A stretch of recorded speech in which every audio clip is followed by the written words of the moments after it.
Hello friends, I am Shyamin sir.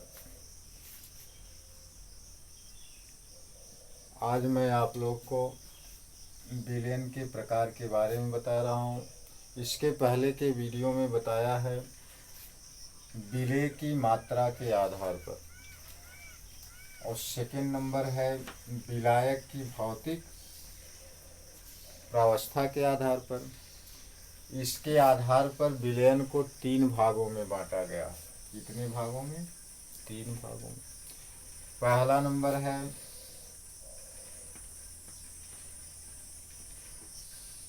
गैसीय विलयन।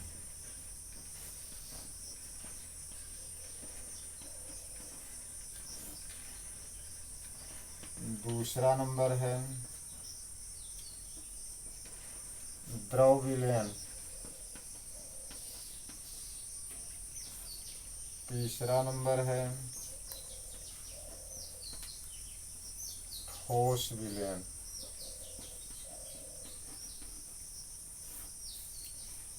गैसीय सॉल्यूशन,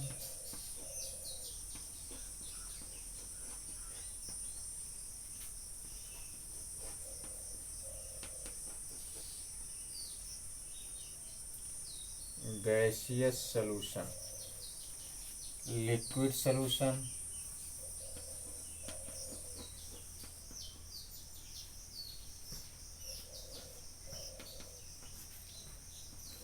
सॉलिड सॉल्यूशन।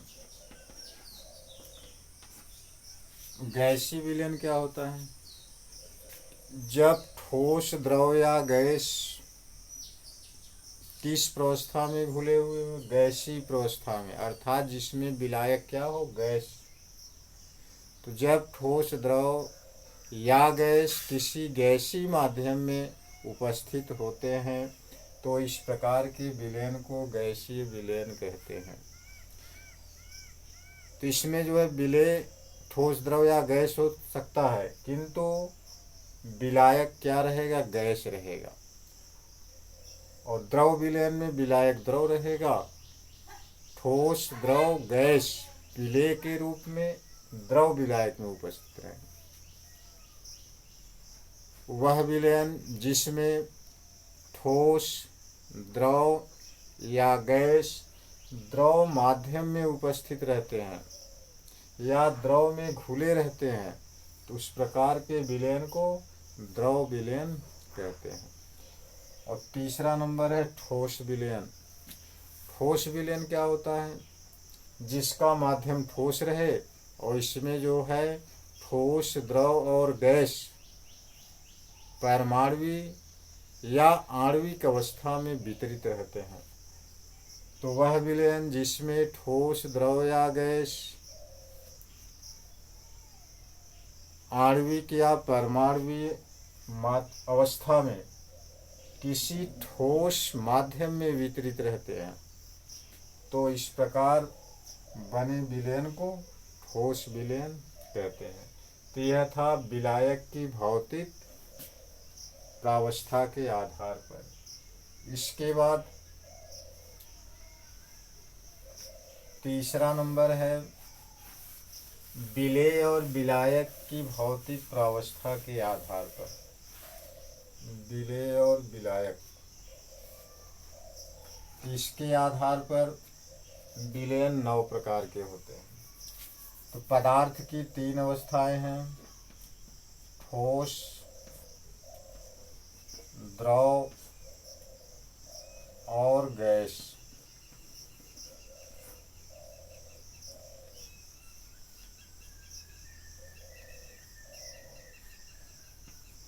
ठोस, द्रव, गैस। एक अवस्था को जो है विलेय मान लो और दूसरी अवस्था को विलायक। कि यदि विलेय ठोस रहेगा, विलायक भी ठोस रहेगा, तो इस प्रकार कौन सा विलयन हो गया? ठोस का ठोस में। और दूसरा नंबर हो गया ठोस का द्रव में। एक को उठाइए और तीनों में मिलाओ। तीसरा नंबर हुआ ठोस का गैस में। चौथा नंबर हुआ द्रव का द्रव में। द्रव का ठोस में। 5वां नंबर हुआ द्रव का द्रव में। 6ठा नंबर हुआ द्रव का गैस में। 7वां नंबर हुआ गैस का ठोस में। 8वां नंबर हुआ गैस का द्रव में। 9वां हुआ गैस का गैस में। तो गैस का गैस में कोई भी गैस जो वायुमंडल में गैसें विद्यमान है, ये सब गैस का गैस में विलयन है, काल्पनिक विलयन। तो इस प्रकार 3 त्रिक का 9, तो कितने विलयन हो गए? 9 प्रकार के। पहला नंबर है ठोस का ठोस में विलयन। दूसरा नंबर है ठोस का द्रव में विलयन। तीसरा नंबर है ठोस का गैस में विलयन। चौथा नंबर है द्रव का ठोस में विलयन। 5वां नंबर है द्रव का द्रव में विलयन। 6ठा नंबर है द्रव का गैस में विलयन। 7वां नंबर है गैस का ठोस में विलयन। 8वां नंबर गैस का द्रव में विलयन। और 9वां है गैस का गैस में विलयन। तो इस प्रकार विलेय और विलायक की भौतिक प्रावस्था के आधार पर विलयनों को 9 भागों में बांटा गया है। आज के वीडियो में बस इतना। इसके बाद अगले वीडियो में अगले टॉपिक के बारे में बताएंगे।